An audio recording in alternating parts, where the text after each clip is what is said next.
Teacher हजरात छोटे बच्चों को स्कूल में एक्शन सॉन्ग और गीत के नाम पर नचवाते हैं, उनका ये अमल दुरुस्त है क्या? जायज नहीं।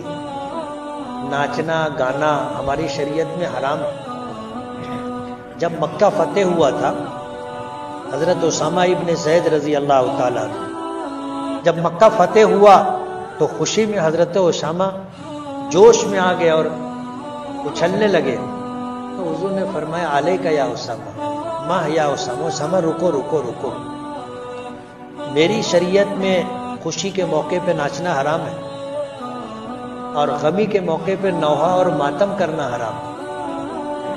तो हमारी शरीयत में नाच गाने की कोई गुंजाइश नहीं है, कोई जगह नहीं है। जो टीचर मुसलमानों के बच्चों को ये काम सिखाते हैं उनको नहीं करना चाहिए। करेंगे बच्चे, गुनाह किसको मिलेगा?